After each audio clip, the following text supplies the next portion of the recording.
Hello student, कैसे हैं आप लोग। आशा करता हूं कि आप लोग मस्त और स्वस्थ होंगे। तो जैसा कि मैंने आपको बताया था, थेल्स प्रमेय और थेल्स प्रमेय का विलोम इम्पोर्टेंट है। सेम वे पाइथागोरस प्रमेय और इसका विलोम भी इम्पोर्टेंट है।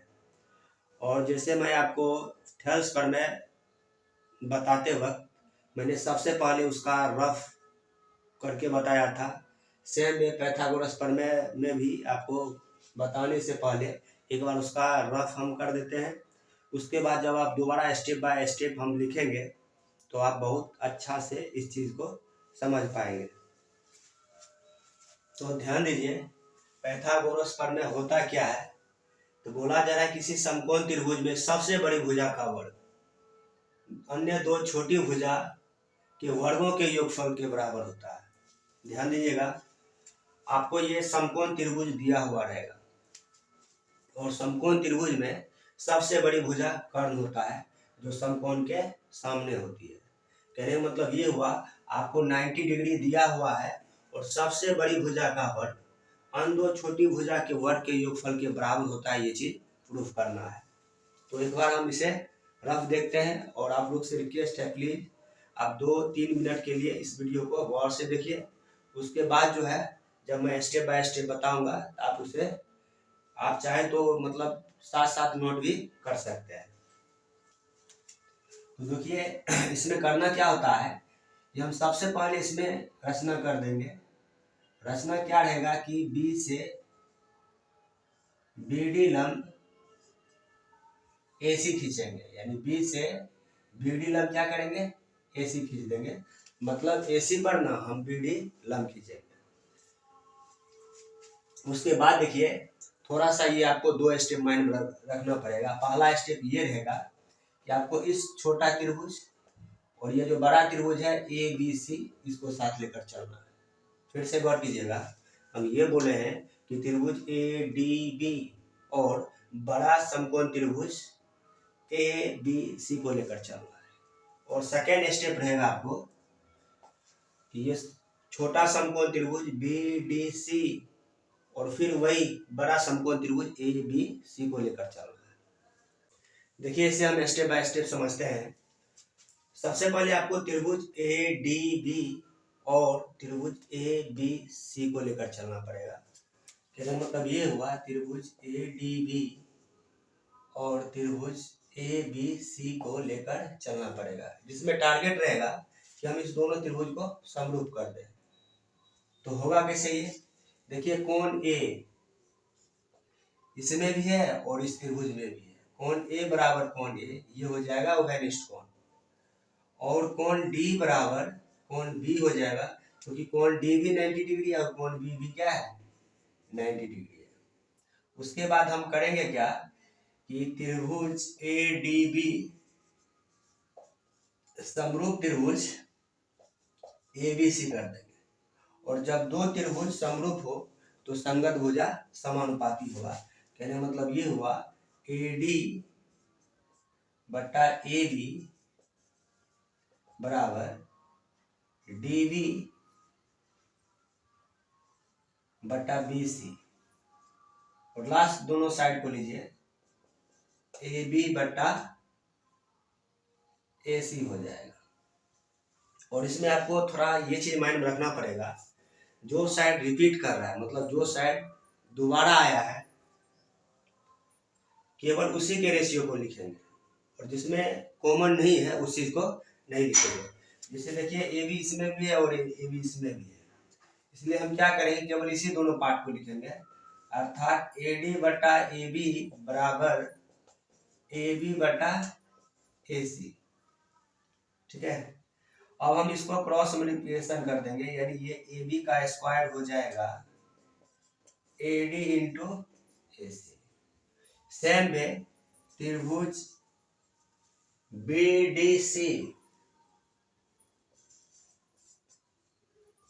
और त्रिभुज ए बी सी को हम समरूप करेंगे। तो समरूप कैसे करेंगे, देखिए कौन सी इस छोटा त्रिभुज में भी है और इस बड़ा त्रिभुज ए बी सी में भी है, यानी कौन सी बराबर कौन सी हो जाएगा। उसके बाद इस छोटा त्रिभुज में यानी बी डी सी में कोण डी 90 डिग्री है और ये बड़ा त्रिभुज ए बी सी में भी क्या है, कोण भी 90 डिग्री है। तो इस टाइप से ये त्रिभुज भी क्या होगा, समरूप होगा। कहाँ से, ए समरूपता से, यहाँ पर भी और यहाँ पे भी।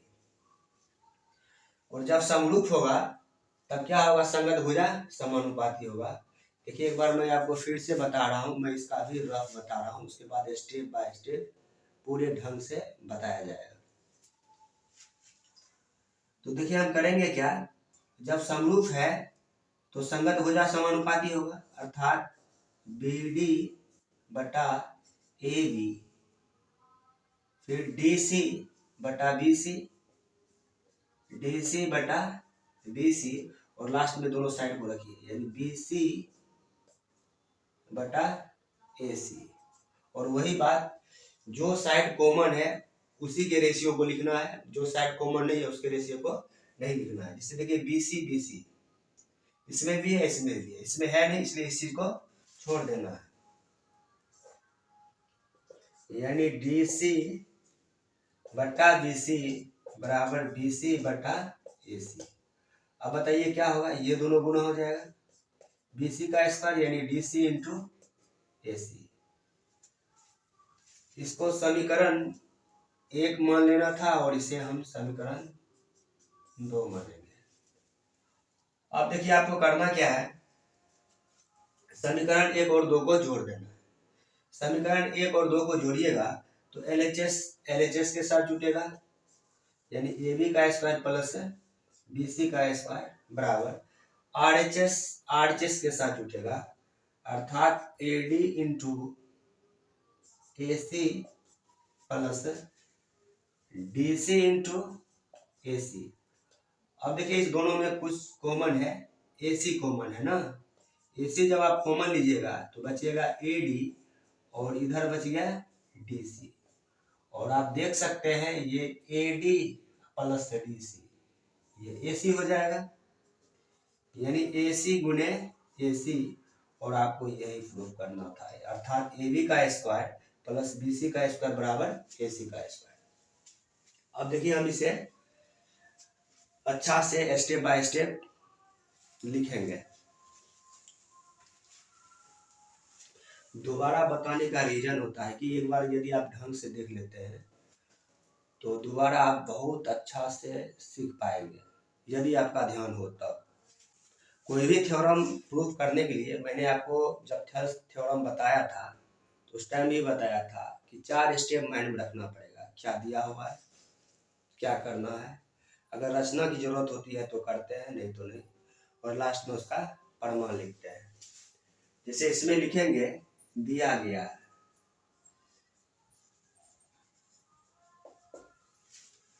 दिया गया है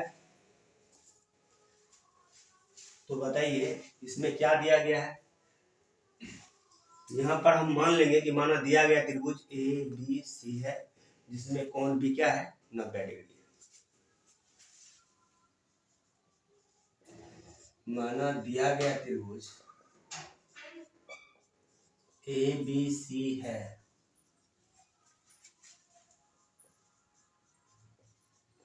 जिसमें कोण B बराबर 90 डिग्री है। क्या दिया हुआ है, क्या करना है, सिद्ध करना है कि क्या सिद्ध करना है, सिद्ध करना है कि सबसे बड़ी भुजा का वर्ग अन्य दो छोटी भुजा के वर्ग के योग के बराबर है, अर्थात इसका वर्ग इसके वर्ग और इसके वर्ग के योगफल के बराबर है, अर्थात AB का स्क्वायर प्लस BC का स्क्वायर। उसके बाद देखिए रचना करना है, तो रचना क्या करना है, तो मैंने आपको बताया था कि बिंदु B से BD लंब AC खींचना है, बिंदु B से BD लंब AC खींचा। अब देखिए हम इसका प्रमाण लिखेंगे,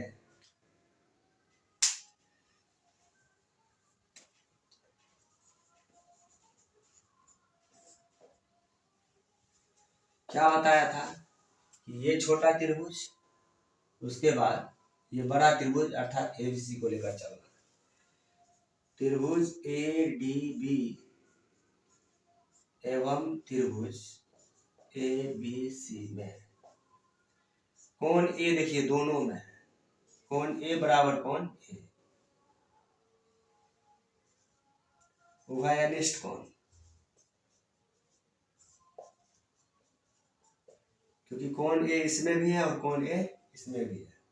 उसके बाद देखिए कोण डी 90 डिग्री है और कोण डी भी क्या है, 90 डिग्री है।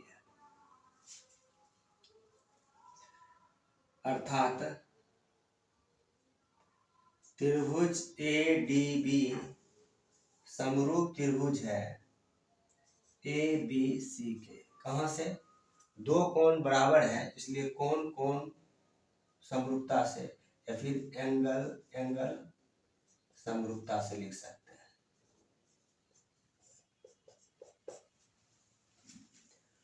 और आपको पता है जब ये समरूप हो तो संगत भुजा क्या होगा, समानुपाती होगा। अर्थात एडी बटा एबी,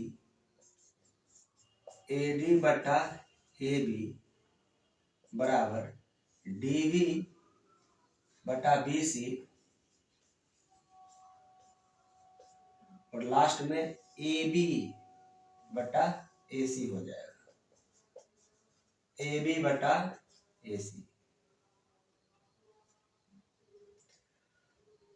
और जब मैं आपको रफ बता रहा था तो उस टाइम बताया था कि जो साइड कॉमन हो उसे लेकर चलना है।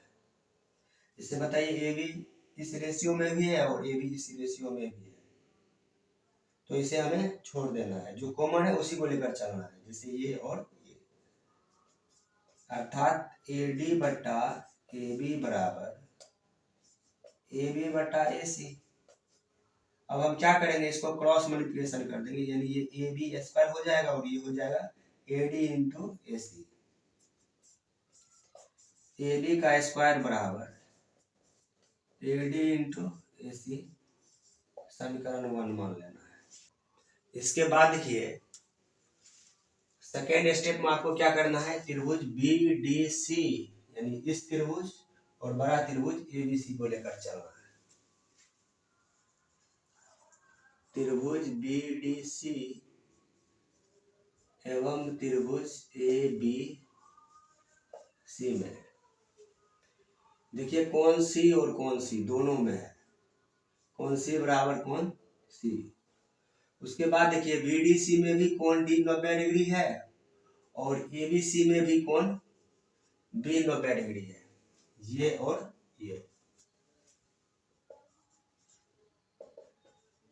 ये उभयनिष्ठ कोण हो गया।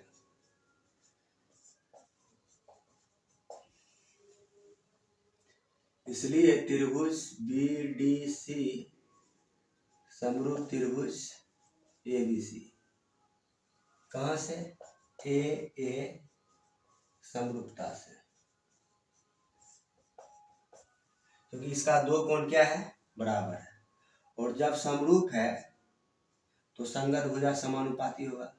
अर्थात बी डी बटा ए बी, बी डी बटा ए बी बराबर डी सी बटा बी सी, डी सी बटा बी सी। और लास्ट में दोनों साइड को रखिए, यानी बी सी बटा ए सी हो जाएगा। और मैंने आपको बताया था जिस रेशियो में जो साइड कॉमन, बस उसी रेशियो को रखना है, जैसे बी सी इसमें भी है और बी सी इसमें भी है, तो इसे हटा के चलना है। जितना जरूरी हो आपको उतना ही लिखना पड़ता है। अब देखिए इस दोनों गुना कीजिए, बी सी स्क्वायर हो जाएगा और ये चीज इससे गुना हो जाएगा, यानी डी सी इंटू ए सी। ये समीकरण 2 हो गया। अब देखिए समीकरण 1 और 2 को जोड़ दीजिए। समीकरण 1 एवं 2 को जोड़ने पर तो क्या आ जाएगा, समीकरण 1 देखिए एलएचएस के साथ जुटेगा, अर्थात A B square plus B C square. अब देखिए आर एच एस के साथ जुटेगा, अर्थात A D plus A C, sorry A D into A C है, plus D C into A C, D C into A C. अब आप ए सी common ले लीजिए, ए सी कॉमन ले लीजिएगा, देखिए इधर भी ए सी है, इधर भी है, इधर ए डी बच जाएगा, इधर डी सी बच जाएगा, A D plus D C, A C plus, देखिए A D plus D C, आप इसको ए सी लिख सकते हैं।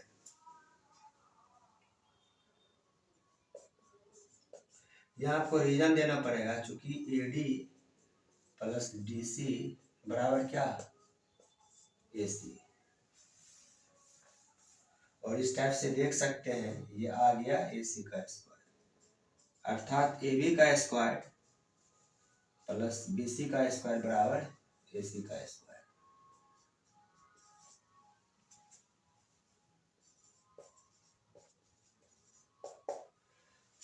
तो आशा करता हूं कि आप लोग ये पाइथागोरस जो प्रमेय है इसे आप लोग अच्छे से समझे होंगे। और यदि आपको अच्छा लगता हो तो प्लीज़ आप एक प्यारा सा कमेंट और वीडियो को शेयर कर दीजिए, ताकि आपके नए नए दोस्त तक पहुंचे और इससे मुझे मोटिवेशन मिले और मैं इस पर थोड़ा और मन से काम कर सकूं। Thank you.